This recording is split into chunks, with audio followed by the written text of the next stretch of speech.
जिस चीज का मिलना पक्का निश्चित है उसी को पहले प्राप्त करना चाहिए।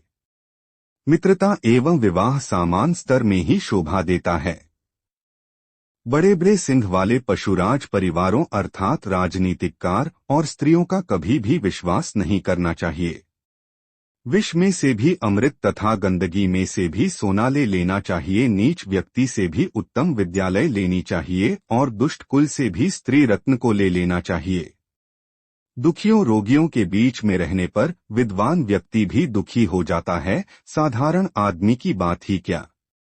मूर्ख शिष्य को शिक्षा नहीं देनी चाहिए, दुष्ट स्त्री से संबंध नहीं रखना चाहिए और दुखी व्यक्तियों के बीच में नहीं रहना चाहिए। जिस व्यक्ति को किसी बात का ज्ञान ना हो उसे कोई भी बात आसानी से समझाई जा सकती है, पर जो अधूरा ज्ञानी है उसे तो ब्रह्मा भी नहीं समझा सकता। चरित्रहीन पत्नी, दुष्ट मित्र, जवाब देने वाला नौकर, इन सबका त्याग कर देना चाहिए। विपत्ति के लिए धन की रक्षा करनी चाहिए, धन से अधिक पत्नी की रक्षा करनी चाहिए, किंतु अपनी रक्षा पर प्रश्न सम्मुख आने पर धन और पत्नी का बलिदान भी करना पड़े तो भी करने से नहीं चूकना चाहिए। दुख के समय के लिए कुछ धन अवश्य बचाकर रखना चाहिए। दुख के समय बंधुओं की, विपत्ति के समय मित्र की तथा धन नष्ट हो जाने पर पत्नी की परीक्षा होती है। झूठ बोलना, साहस, छल कपट, मूर्खता, अत्यंत लोभ और अपवित्रता और निर्दयता यह स्त्रियों के स्वाभाविक दोष है। आचार्य चाणक्य का कथन है कि पीठ पीछे काम बिगाड़ने वाले तथा सामने प्रिय बोलने वाले मित्र को मुंह पर दूध रखे हुए विष के घड़े का सामान त्याग देना चाहिए। कुमित्र पर विश्वास नहीं करना चाहिए और मित्र पर भी विश्वास नहीं करना चाहिए। कभी कुपित होने पर मित्र भी आपकी गुप्त बातों को सबको बता सकता है। आचार्य चाणक्य का कथन है कि मन में सोचे हुए कार्य को मुंह से बाहर नहीं निकालना चाहिए, मंत्र के समान गुप्त रखकर उसकी रक्षा करनी चाहिए। दूसरों का घर में रहना कष्टों का भी कष्ट है। बच्चों को ना पढ़ाने वाली माता शत्रु, पिता बैरी के समान होते हैं। बिना पढ़ा लिखा व्यक्ति पढ़े लिखे लोगों के बीच में हंसों में कौवे के समान शोभा नहीं पाता। अधिक लाड़ प्यार से बच्चे बिगड़ जाते हैं, उनके साथ सख्ती करने से ही वह सुधरते हैं। मनुष्य को अपने कल्याण के लिए मनन अवश्य करना चाहिए। मनन करना मतलब अध्ययन करना तथा लोगों की सहायता करना, यह मनुष्य जीवन का अनिवार्य कर्तव्य है। राजा के पास मंत्री भी होना चाहिए। यह प्रकृति का नियम है कि पुरुष के निर्धन हो जाने पर वैश्या पुरुष को त्याग देती है, प्रजा शक्तिहीन राजा को और पक्षी फलहीन वृक्ष को त्याग देते हैं और दक्षिणा ले लेने पर ब्राह्मण याजवान को छोड़ देते हैं। विद्या प्राप्त कर लेने पर शिष्य गुरु को छोड़ देते हैं और वन में आग लग जाने पर वन के पशु वन को त्याग देते हैं। व्यक्ति किसी और श्रेया स्रोत पर तभी तक निर्भर करता है जब तक उसे वहां अपना लक्ष्य पूर्ण होता दिखाई पड़ता है। संगति का प्रभाव बिना परे नहीं रहता।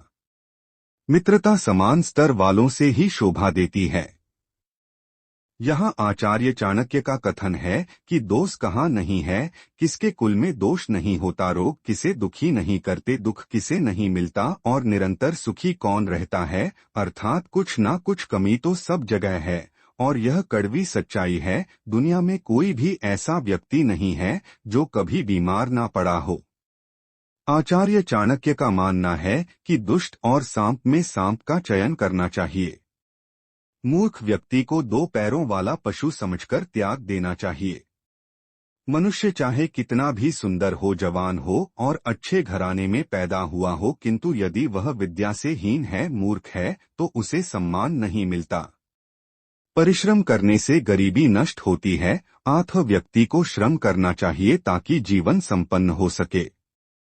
व्यापारियों के लिए कोई जगह दूर नहीं होती, विद्वान के लिए कहीं विदेश नहीं होता, मधुर बोलने वालों का कोई पराया नहीं होता। विद्या बुरे समय में भी फल देने वाली है, प्रवास काल में माँ के समान है तथा गुप्त धन है। उस गाय का क्या करना जो ना तो दूध देती है और ना ही गाभिन होती है। आचार्य चाणक्य यहाँ सिर पर आए संकट को निपटने के संदर्भ में कहते हैं कि विपत्तियों और संकटों से तभी तक डरना चाहिए जब तक वह दूर है, परंतु वह संकट सिर पर आ जाए तो उस पर प्रहार करना चाहिए, उन्हें दूर करने का उपाय करना चाहिए। आलस्य से विद्या नष्ट होती है, दूसरे के हाथ में जाने से धन नष्ट हो जाता है, कम बीज से खेत तथा बिना सेनापति वाला सेना नष्ट हो जाता है। आंखों से क्रोध का पता लग जाता है। मनुष्य अकेला ही जन्म लेता है, अकेला ही अपने भाग्य के शुभ अशुभ कर्मों को भोगता है, अकेला ही नरक में गिरता है और अकेला ही मोक्ष की प्राप्ति करता है। इन सभी कार्यों में उनके साथ किसी की साझेदारी नहीं होती। धनी को दान देना व्यर्थ है।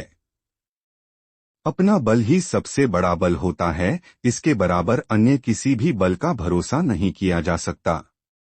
मनुष्य की सबसे बड़ी कमजोरी है कि वह निंदा में अधिक रस लेता है, इसमें समय नष्ट होने के अतिरिक्त कुछ भी हाथ नहीं होता। काम वासना का भूत सवार होने पर कामी व्यक्ति लोक लाज समाज व्यवहार की कोई चिंता नहीं करता। इस प्रकार स्पष्ट है कि काम से पीड़ित और नशीली वस्तुओं से प्रभावित व्यक्ति अपनी आवश्यकता को पूरा करने के लोभ में अंधा और विवेकहीन हो जाता है। काम वासना और नशे में धुत व्यक्ति अंधा हो जाता है। लालची व्यक्तियों का धन देकर कोई भी काम कराया जा सकता है। घमंडी व्यक्ति से कोई काम करवाना हो तो उसके सामने हाथ जोड़कर झुककर चलना चाहिए।